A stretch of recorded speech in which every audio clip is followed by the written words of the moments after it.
The Book of Beginnings, lesson 26. I've got Jacob or Judah or Joseph.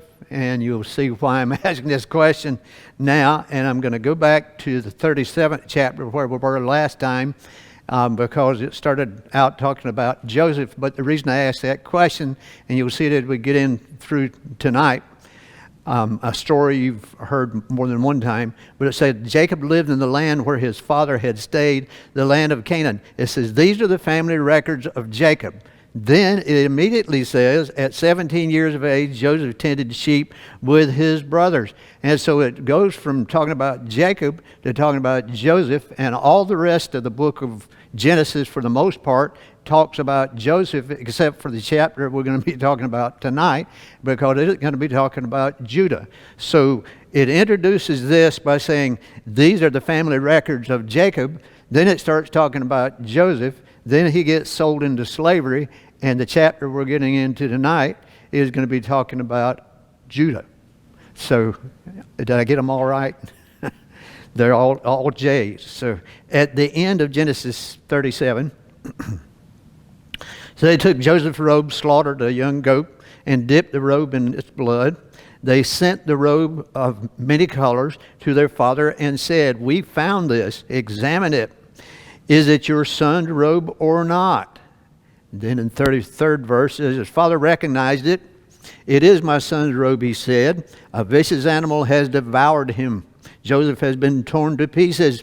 Then Jacob tore his clothes, put sackcloth around his waist, and mourned for his son many days. All this, all his sons and daughters tried to comfort him, but he refused to be comforted. "No," he said, "I will go down to Sheol to my son mourning." And his father wept for him. So, first I want to do some definition. In the Holman Christian Standard, it says, "I'll go down to Sheol." The NIV says, in the grave. King James Version, it says grave. Expanded Version says Sheol and grave. And I'll tell you this before I've got the definition here of Sheol. Every time in the book of, in the Old Testament, when you see hell, it's the word Sheol. And Sheol doesn't necessarily mean hell. It can mean different things besides hell. And this is the definition for it. Hades, or the world of the dead, as if a subterranean retreat, including its accessories and inmates, grave, hell, or pit.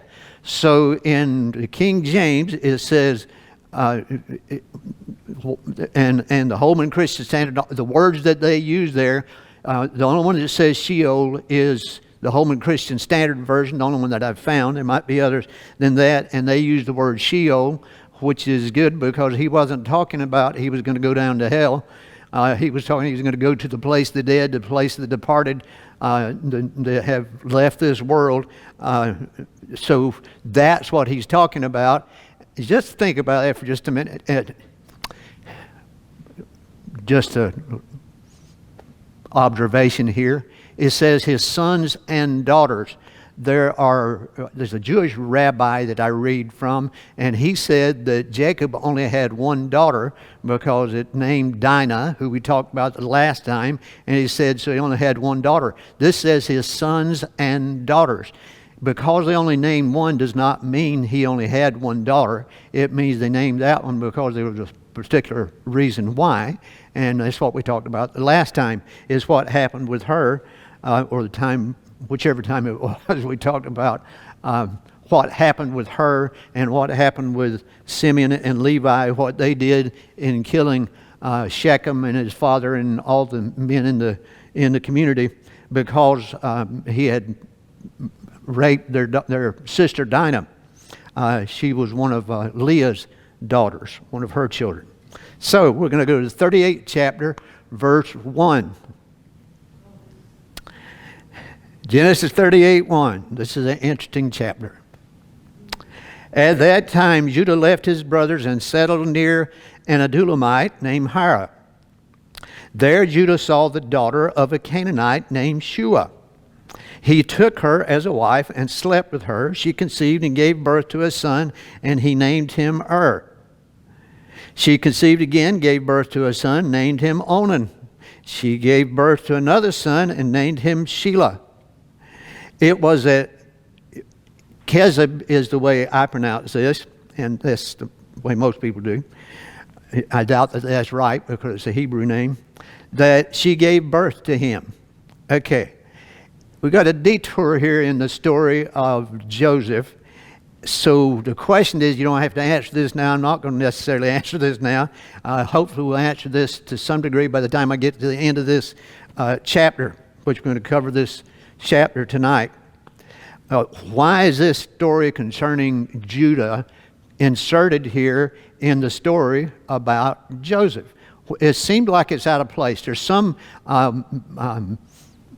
supposed experts and people that think know what they're talking about that says this was inadvertently put there or somebody inserted it there when it shouldn't be there, and I don't think that's the case. But it seemed like they shifted gears. They were talking about Joseph, and he was taken into slavery, and his dad had been notified, and then it switches over and starts talking about Judah. And if you remember, you got Reuben, Simeon, Levi, and Judah. That's the fourth son of Jacob, the fourth son of Leah. And so it switches over talking about him. The city that they're talking about, or the area that they're talking about, it means, and the verb means to lie or fail. When it's applied to a stream, the stream is dry. As a noun, it means a lie or deception. Adjective, it means deceptive or disappointing. So what does that have to do with it? We don't have any idea. But that's just what it means. But to give you an idea of where it is, this is where we're talking about. This particular area down here at Hebron is where Jacob had settled, and Judah is up here, is what we're talking about now. Now, if you want to get an idea, this square that's red is what you see here, and you can see where it is. This is the Dead Sea, the Jordan River, and the Sea of Galilee here. So it's over in this area where we're talking about, from Hebron to over here. That might help and it might not. Judah got a wife for his firstborn. Her name was Tamar. Now Judah's firstborn, was evil in the Lord's sight. The Lord put him to death. We don't have any idea why. We don't know what he did that was bad. We don't know what he did that was so bad. We don't know. If you look at the Hebrew, the way it's written there, does it mean he was evil and he died and God allowed him to die, or God was active in killing him, or what? It doesn't tell us any of that. We don't know any of that at all. All we know is he didn't live right and he died.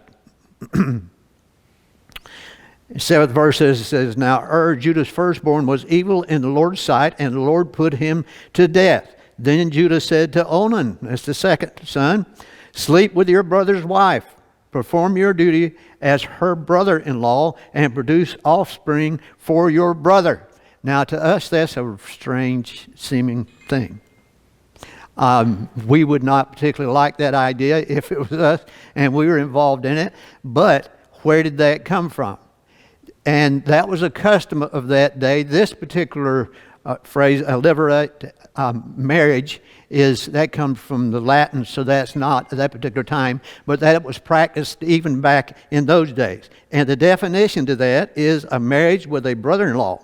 The word levirate, which has nothing to do with the tribe of Levi, comes from the Latin word levir, a husband's brother. In ancient times, if a man died without a child, it was common for the man's unmarried brother to marry the widow in order to provide an heir for the deceased. A widow would marry a brother-in-law, and the first son produced in the union was considered the legal descendant of her dead husband. So, what was the purpose in the levirate marriage? Keep the lineage. Next thing there, property and inheritance was passed down through the male, not the female. Was there a reason for that? You don't have to answer that. You can if you like. But was there a reason for that? Because I'm going to go back and tell you why it is in just a second. But was there a reason for that? People today in the 21st century and in the 20th century for that matter, people, especially atheists, will say that God was chauvinist, that he was a misogynist, that he hated women, and so he didn't give women any right, and women were property. We keep forgetting that all we remember about was in the 20th century forward. Go back before then and start reading in history, and you'll see the way men and women thought about things was much different than what it was in the 20th and 21st century. What could be the reason for this? Why was it that it passed down through the male? So we will go all the way back to Genesis 3rd chapter, verse 16. He said to the woman, I will intensify your labor pains. You will bear children in anguish. Your desire will be for your husband. He will rule over you. And I put a question down there. Did he tell her that he was punishing her for eating from the tree? No, he didn't. He just said, I will intensify your labor pains. You will bear children in anguish. That's what he says. Your desire will be for your husband, yet he will rule over you. Well, I'm saying it doesn't say there, God punished Eve by doing this. And there's a reason I'm saying that. Just hang on. And a Holman Christian said, I'll intensify your labor pains. King James said, I'll multiply your sorrow and your conception. Expanded Bible says, I will cause you to have much trouble or increase your pain when you are pregnant and childbearing, and when you give birth to children, you will have great pain. And that word they use there for anguish and sorrow and trouble is the same word as the Hebrew word, and it means worrisomeness, labor or pain, sorrow or toil. And I asked the question, did he say, I'm punishing Eve for this? He said, no, and I'm going to increase your pain. The wife, through motherhood, childbearing, childcare, and so on, would be dependent upon her husband. That's just the way it was going to be, period. And I'll get further with that in just a minute. Your desire will be for your husband, yet he will rule over you. Now look at this. 17th verse. He said to Adam, because you listened to your wife's voice and ate from the tree about which I commanded you, do not eat from it. The ground is cursed because of you. He didn't say that to Eve. He said that to the man. He said, the ground is cursed because of you. You will eat from it by means of painful labor all the days of your life. It will produce thorns and thistles for you, and you will eat the plants of the field. You will eat bread by the sweat of your brow until you return to the ground, since you were taken from it. And we can all testify to that you can try to plant a garden, do all you want to, and if you don't keep working on it, it's going to grow thorns and thistles and weeds. And weeds grow easily, and we don't have to work at all to get it to grow weeds. I've never had to try to get a weed to grow in my garden. I've had to do a lot of work to keep them out of the garden, but never had to do anything to get weeds to grow. They grow on their own. The ground is cursed because of Adam. This is my interpretation. He said, it's your fault. You're the one that caused this. You're the one that caused the problem here, and it's because the ground is cursed because of you. So, now, to get us in the direction I want to go, how many children did Eve have? It only named three. It only named three. Cain, Abel, and Seth. But how many did she have? Adam lived to be 950 years old. How old did Eve live to be? Don't have any idea. How many years were the childbearing years back in their day? We don't know. How long does it take the gestation period for a baby in a human? 9 months. So theoretically, she could have had a baby every year, right? And you don't think that's punishment? I didn't say it was not punishment. I said God didn't say it was her fault and that he was punishing her. In other words, something to look forward to. When things happen to me and I have weaknesses in this flesh, it's not God's fault. And most of the problems I have and have created in my life, I've created myself. I create more than what God does for me. You're not Just hang on. Think about this.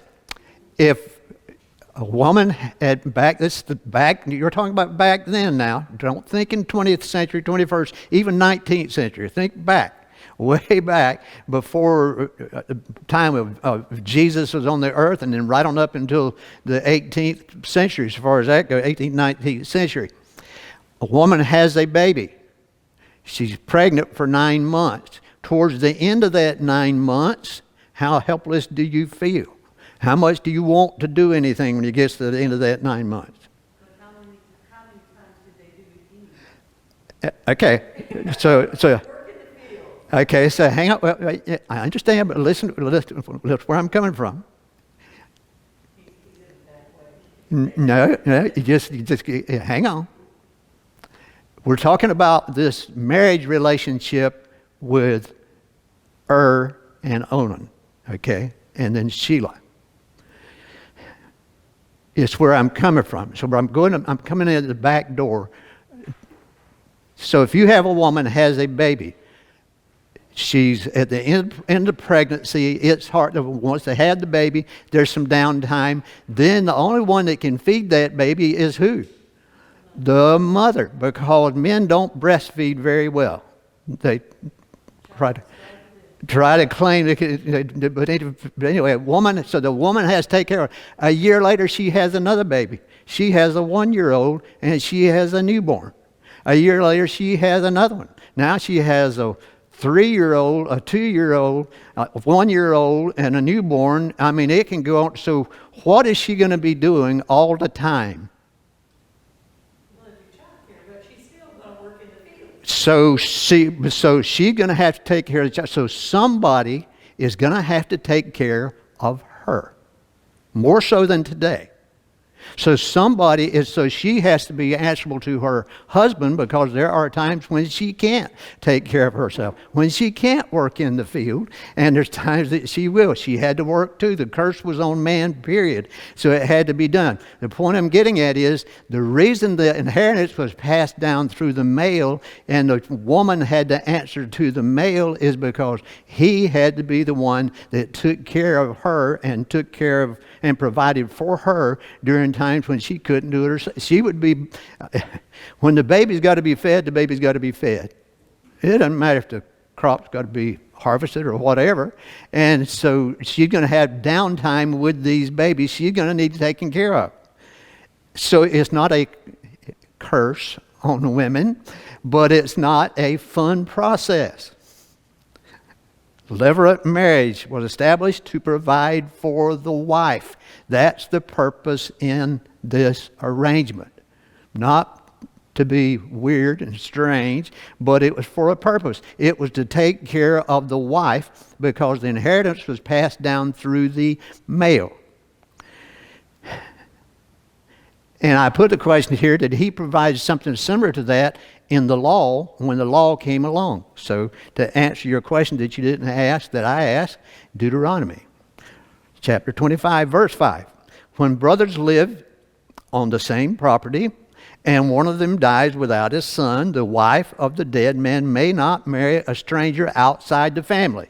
Okay, may not marry a stranger outside of the family. She can't do it, and it has to do with inheritance. It has to do with providing for her. It has to do with providing for her offspring and so on. So they can't marry outside the family. Her brother-in-law is to take her as his wife, have sexual relations with her, and perform the duty of a brother-in-law for her. The first son she bears will carry on the name of the dead brother, so his name will not be blotted out from Israel. Okay? So you understand the arrangement there. That's strange for us. I'm not for that in today's world. Here's where it continues. But if the man doesn't, you'll like this. Ladies, you'll like this. But if the man doesn't want to marry his sister-in-law, she must go to the elders at the city gate and say, my brother-in-law refuses to preserve his brother's name in Israel. He isn't willing to perform the duty of a brother-in-law for me. The elders of his city will summon him and speak with him. If he persists and says, I don't want to marry her, then his sister-in-law will go up to him in the sight of the elder, remove his sandal from his foot, and spit in his face.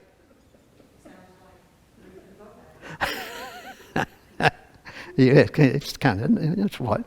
That was the kinsman redeemer that happens in the book of Ruth is similar to this, except it wasn't a brother. It was a closest relative. But it says she can spit in his face. So she can, and what this does, it says, then she will declare, this is what is done to a man who will not build up his brother's house, and his family name in Israel will be called the house of the man whose sandal was removed. This ceremony not only releases the man, the brother-in-law, of obligation, it releases the woman from the fact that she can't marry outside the family. Once this is done, she can marry in any family that she wants to. So God established a process by which the wife could be taken care of, the mother could be taken care of, the children could be taken care of, and it all could be taken care of in an orderly manner. And so that's what we're talking about there. So now let's go back to the 38th chapter of Genesis, 7th verse. Now Judah's firstborn, was evil in the Lord's sight, and the Lord put him to death. Then Judah said to Onan, sleep with your brother's wife, perform your duty as her brother-in-law, and produce offspring for your brother. But Onan knew that the offspring would not be his, so whenever he slept with his brother's wife, he released his semen on the ground so that he would not produce offspring for his brother. What he did was evil in the Lord's sight, so he put him to death also. You notice that Onan didn't refuse to sleep with the woman. He just refused to reproduce with her. You talk about, now he's bad in two ways. As far as I'm concerned. But he was cheating Tamar and the inheritance of he was cheating both of them. He was cheating two different people by what he was doing. So he was killed. What if, and we're going to take a little side trail just a minute, because I'm trying to keep this, all this I hope will come together by the time we get to the end of it. If not, we'll try again next time. What if the father died with only daughters and no sons? Did God make provision for the daughters? And the Bible answers that for you in Numbers 27th chapter. Verse 1, the daughters of Zelophehad approached. Zelophehad was the son of Hefer, son of Gilead, son of Machir, son of Manasseh, from the clans of Manasseh, the son of Joseph. These were the names of his daughters. You can read those yourself. I like that one there, Hogla. Wouldn't you like to be named Hogla? There's a bunch of them. They stood before Moses, Eleazar the priest, the leaders, and the entire community at the entrance of the tent of meeting, and said, our father died in the wilderness, but he was not among Korah's followers. We won't get into what that is tonight. Who gathered together against the Lord. Instead, he died because of his own sin, and he had no sons. Why should the name of our father be taken away from his clan? Since he had no son, give us property among our father's brothers. What did God say? Moses brought their case before the Lord, and the Lord answered him. What Zelophehad's daughters say is correct. You are to give them hereditary property among their father's brothers and transfer their father's inheritance to them. Tell the Israelites, when a man dies without having a son, transfer his inheritance to his daughter. So no, God does not hate women. He makes provision, and all of this law and everything that he was doing was a provision to take care of the women and the offspring and the ones that came after, so that they would not be left without an inheritance, not be left out on their own. So, why would Onan not want to perpetuate the seed? So, the Jewish Encyclopedia of 1906, a rabbi said this: if the Levirate union resulted in male issue, the child would succeed to the estates of the deceased brother. Then this comment: Judah had two heirs at this time because had died. That left Onan and Shelah. So his inheritance would be divided between two. If Onan were to fulfill his duty to Tamar and have a son by them, then it would be divided among three. So in other words, it cuts down his inheritance. Is that the reason he did it? I don't know. But that's the fact. That's what would happen. He would inherit less if Tamar had a son by him for his brother.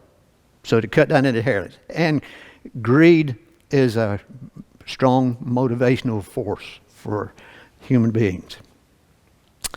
Then Judah said to his daughter-in-law Tamar, "Remain a widow in your father's house until my son Shelah grows up."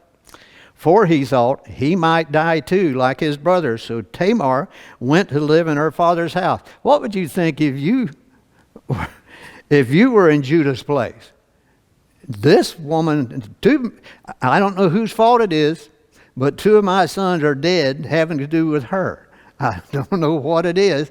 And so he'd be kind of jumpy about that. So, 12th verse. After a long time, Judah's wife, the daughter of Shua, died. When Judah had finished mourning, he and his friend Hira, the Adullamite, went up to Timnah to the sheep shearers. Timnah is a little bit further up than what I just pointed out on the map there, so it's still in the same area.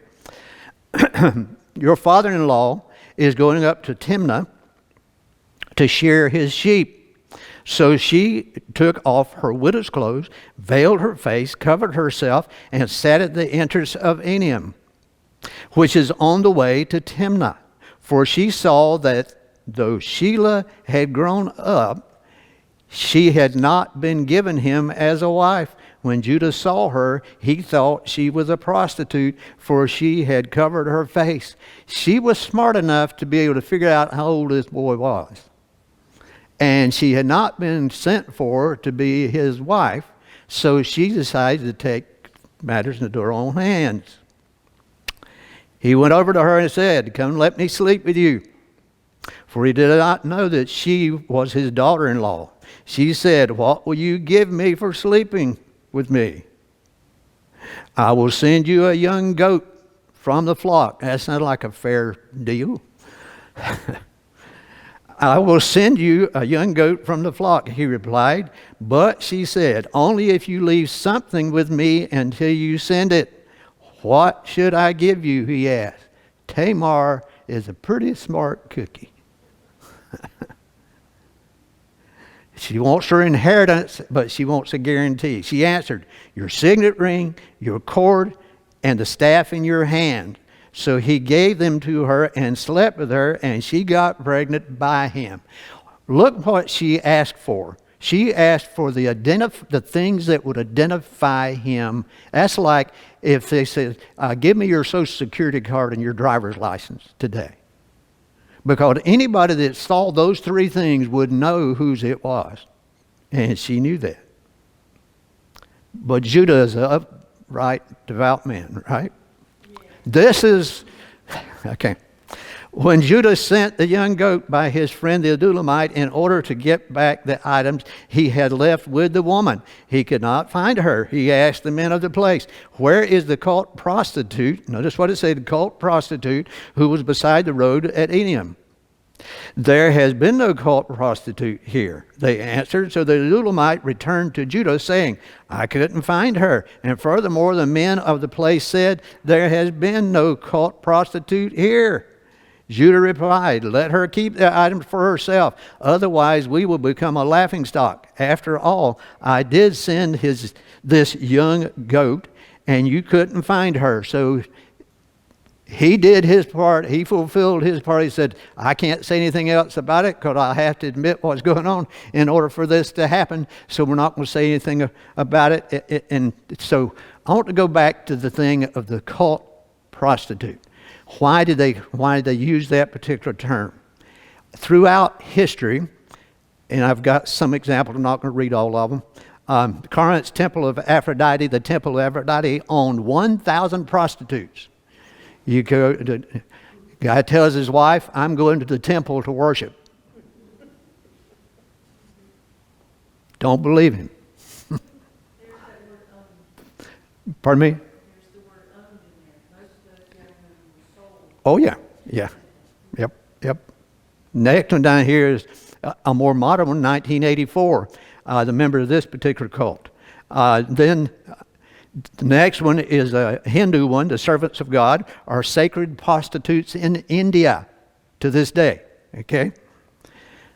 Kadesha was often been translated to consecrated maidens, which scholars have thought meant sacred prostitutes. Many believe that the practice emerged in Canaanite temple devoted to Ashtoreth, who we read about in the Bible. So back then, this one now, I put this one, this is 1968. The Children of God, founded in 1968 in Newport Beach by former pastor David Brantberg. The sect is known for their most notorious evangelizing technique, flirty fishing. And what it is if you have to sleep with somebody to get them converted, you do so. We're part of a church in Jacksonville, and they asked me to be an elder. So I prayed about it. I said, I agree. And they said, we're going to have a meeting on, told me when it was. And they were going over the thing they were, and it says, and we have this missionary who's from Jacksonville that we know, and he's a missionary for the Children of God, and we're giving him money. I said, hold it. Hold it. Do you know what they do? They said, no. And I told them, they said, we'll quit giving money to him. But they were giving money to him, and I just happened to know what this group was and what they practiced. But they were, this is modern day. It had more and more. The cult of Ishtar, the Greek historian Herodotus noted, every Babylonian woman was required to participate in ritual prostitution at least once at the temple of Ishtar. The world is a different place. We think things are bad now. People say, I hear preachers say this all the time. They said, if what we're doing now and we're practicing in the United States, if God doesn't destroy us for that, he has to apologize to Sodom and Gomorrah. I'm sorry. This was a lot worse than what's happening and being practiced here. So anyway, you got another one here. This is another modern day one. Tracy Elise, 55, faces 22 counts of prostitution because of her religion. I'm going to get one more because you've heard Baal. Worship was the bane of the ancient Israelites. Sacred prostitutes was a key component. Did you know that? This involved ritual intimacy between the priests and the priestesses, as well as sacred prostitutes of both sexes. And we say things are bad today. Things are bad, and people are not doing what they should. It was worse back then. Anyway, let's get back to the scripture. I just wanted to get to where we're talking about when they said this cult prostitute, what had happened through the centuries and what we've lived through. About 3 months after Judah was told, your daughter-in-law Tamar has been acting like a prostitute, and now she is pregnant. Who'd have guessed? Bring her out, Judah said. Let her be burned to death. He didn't just say, let's have her punished, let's put her aside. He said, let's burn her to death. It's good that he's such a just man and such a godly fellow. Let her be burned to death. As she was being brought out, she sent her father-in-law this message. I am pregnant by the man to whom these items belong. And she added, examine them. Whose signet ring, cord, and staff are they? He said, oh, why don't you come home with me? He had no other children with her. So why is this story in there? What does this have to do with our story? Why is this tied to Joseph at all? Why is this in the place that it is in the book of Genesis? What does it have to do with what we're talking about? As she was giving birth, one of them put out his hand, and the midwife took it and tied a scarlet thread around it, announcing, this one came out first. But then he pulled his hand back, and his brother came out. Then she said, you have broken out first. So he was named Perez. Remember the name. Then his brother, who had the scarlet thread tied to his hand, came out and was named Zerah. Okay, so there's Different people have said why they thought Judah was brought in here at this particular time, why the 38th chapter is in here. And this is some of the reasons that, and I don't agree with these, so I'm just going to tell you, but this is what some people say. This is some things that Judah did. Judah is convinced, remember, he told him not to kill, not let him die, but to sell him. And so he did do something kind of good there. And Judah convinces his father to send Benjamin back. It was him that did that. Then when he had to go back to Joseph, remember, they said, you can't get any more grain unless you send your youngest brother back. When Joseph wants to take Benjamin as a permanent slave, it is Judah's speech that moves Joseph to reveal his true identity. Judah is the one that was chosen to scout out the area in Egypt for them to settle when they got there. So all of these things, Judah is looking like the good guy, but I don't think that's the reason. There's one more reason, and it's in the book of Matthew. Matthew 1, verse 2. Abraham fathered Isaac, Isaac fathered Jacob, Jacob fathered Judah and his brothers. Judah fathered Perez and Zerah by Tamar. Here's Perez. Perez fathered Hezron. Hezron fathered Aram. Aram fathered Amminadab. Amminadab fathered Nahshon. Nahshon fathered Salmon. Salmon fathered Boaz by Rahab. Boaz fathered Obed by Ruth. Obed fathered Jesse, and Jesse fathered King David. So this descendant that was the son of Judah and Tamar, Perez, was in the lineage that led to King David, as well as in the lineage that led to Jesus the Christ, the Son of the living God. So to me, that's why it's placed where it is, because Joseph plays a big part in what happens in the bringing Jesus into the world, preserving the inheritance of Abraham, Isaac, and Jacob. He plays a big role in that, but so does Judah. And in the lineage through him is where we get Jesus into this world. And that's my reason for why the 38th chapter is in the middle of Joseph's life. You can either believe that or not, but that's what I think. But all I know is this is all facts that I gave you here. Questions, comments, concerns, problems, or complaints?